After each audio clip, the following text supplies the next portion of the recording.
Les faiblesses, c'est d'avoir été obligé de construire très très vite, parfois pas en dur, parfois de façon fragile, et avec une difficulté majeure qu'on rencontre moins dans une ville d'histoire, c'est que ici tout est vieux en même temps. Et donc on a une nécessité d'aller refaire de l'équipement, refaire de la voirie partout en même temps. La ville a 50 ans, elle a 50 ans partout. Voilà, donc ça c'est une faiblesse. La deuxième faiblesse, c'est évidemment peut-être au-delà de l'expérimentation, de l'innovation qu'ont voulu les aménageurs sur les réseaux de transport, sur la question des îlots, c'est la question du parcours résidentiel qui a peut-être un tout petit peu échoué d'une part, avec un niveau social qui s'est effondré très très vite malheureusement et qu'il nous faut aujourd'hui essayer de redynamiser. Et puis réussite et échec, c'est très intéressant. Nous avons sur Évry-Courcouronnes 45 000 emplois pour 70 000 habitants, nous avons 1,4 emplois pour un actif, ce qui est un des records de France, ce qui d'une certaine manière montre que les villes nouvelles ont réussi. Là où il y a échec, c'est que ce ne sont pas mes habitants qui bénéficient de ces emplois. Voilà. Et c'est ça qu'il va falloir petit à petit demain transformer. Sur les atouts, c'est les atouts considérables de villes capitales telles qu'elles ont été voulues. Nous avons une capacité de loisirs, ici, Évry-Courcouronnes, 70 000 habitants, un centre commercial central, mais également une salle de spectacle de 3500 places, une scène nationale, une patinoire, une piscine, des atouts d'équipement, une université de 13 000 étudiants, 3 grandes écoles, bref, des atouts qui font que, au-delà du misérabilisme ambiant sur la banlieue, nous avons ici des territoires d'avenir. La force, c'est bien évidemment que les villes nouvelles ne sont pas des villes de banlieue, parce qu'elles ont finalement eu un développement maîtrisé. Et la force de Cergy, c'est avoir ce développement maîtrisé. Emploi, 30 000 emplois pour 64 000 habitants. C'est la même proportion. Exactement. C'est assez intéressant de voir finalement les ressemblances et les similitudes entre deux villes nouvelles. C'est bien évidemment les infrastructures. Je pense que les villes nouvelles sont surdotées, pour certains diront, d'infrastructures. On a été, nous, désignés la première ville en termes d'équipements sportifs d'Île-de-France. C'est voilà, un exemple très concret. Il y a bien sûr l'université, il y a bien sûr l'ensemble des espaces culturels.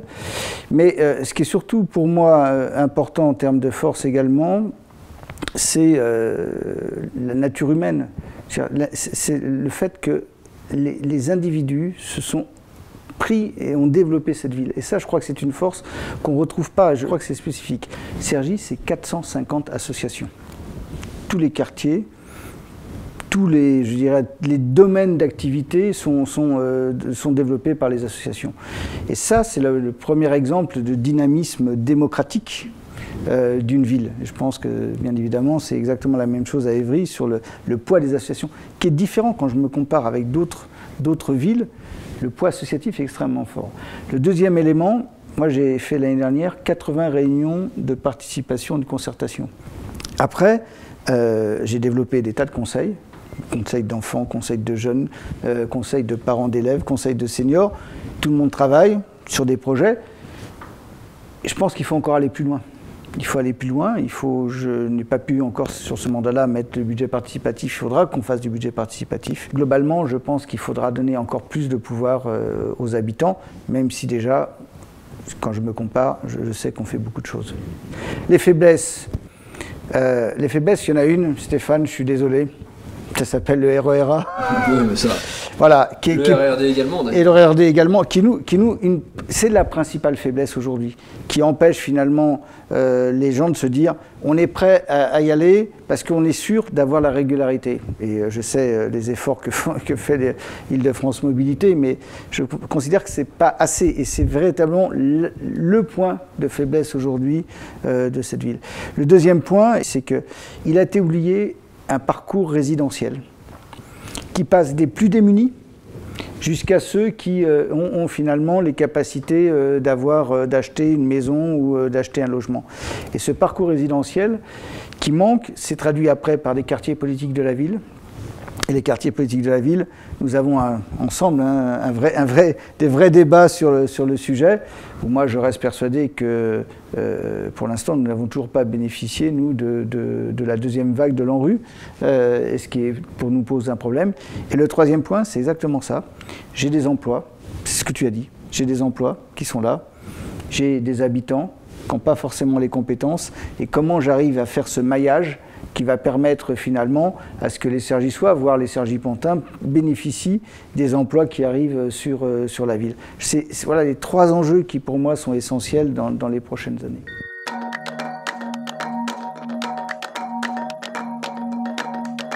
Je ne sais pas s'il faut en prioriser.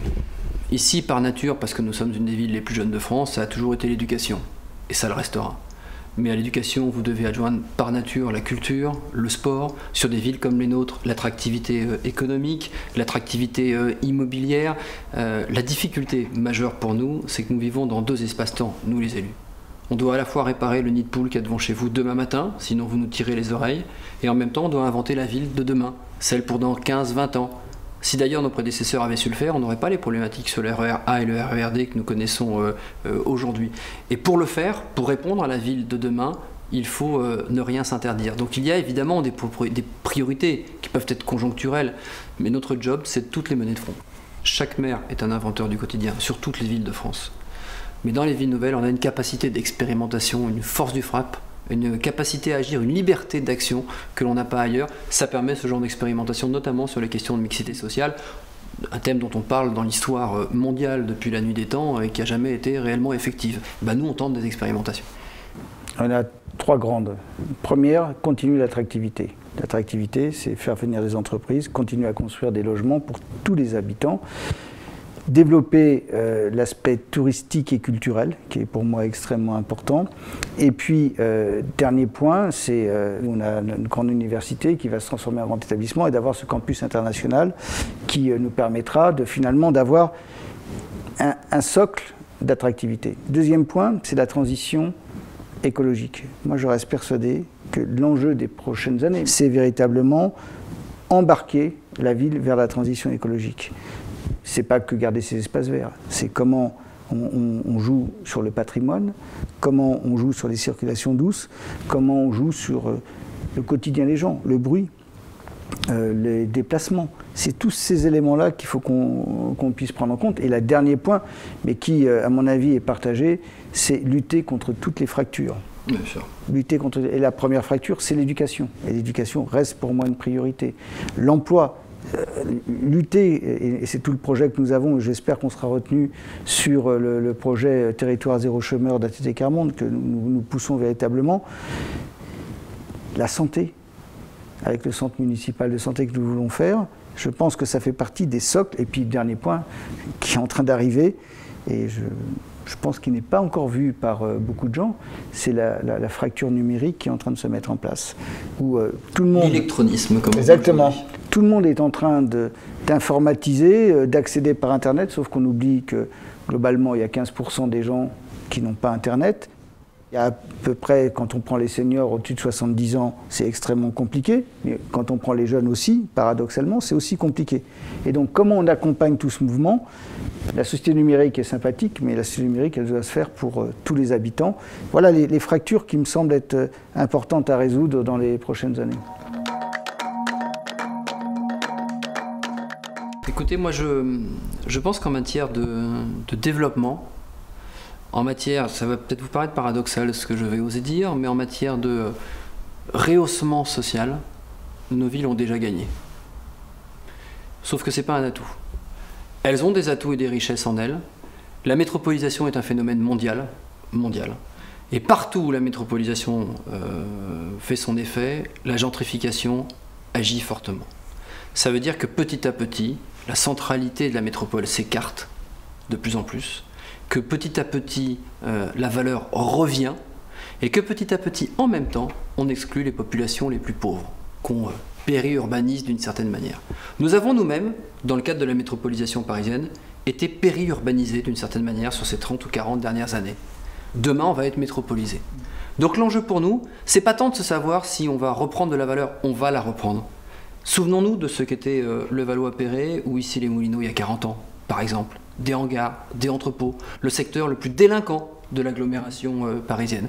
La question pour nous, c'est de savoir si, en subissant cette métropole, on veut ne pas accepter complètement la gentrification, c'est-à-dire évidemment accueillir des populations plus riches, niveau social plus élevé, parce que ça réalimente l'ensemble de la mécanique de la ville, mais tout en conservant et en accompagnant les populations que nous avons déjà et en évitant de les repousser à 20 km, à 30 km, à 50 km. Donc, d'une certaine manière, on a déjà gagné. Mais appréhendons-la, accompagnons-la, rythmons-la. Moi, je suis confiant dans l'avenir parce que moi, je reste persuadé que cette métropole du Grand Paris, c'est la région Île-de-France. Bien sûr. C'est déjà la première vision dans laquelle on doit être.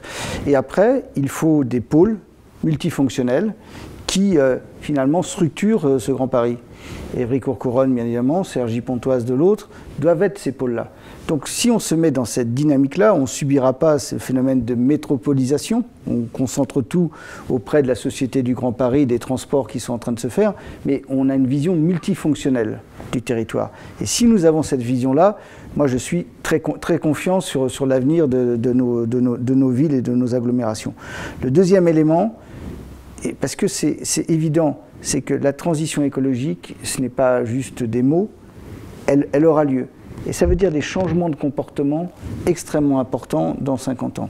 Ces changements de comportement, il faudra les accompagner et c'est tout le rôle que nous avons. Et je pense que les villes nouvelles, paradoxalement, sont beaucoup mieux placées par leur structure urbaine. Par leur structure urbaine, mais si par la mentalité des gens qui sont prêts à rentrer dans cette logique-là. Et je pense que ça sera véritablement important de mettre ça en œuvre. Et concrètement, on a des habitants qui sont prêts à accompagner tout ça.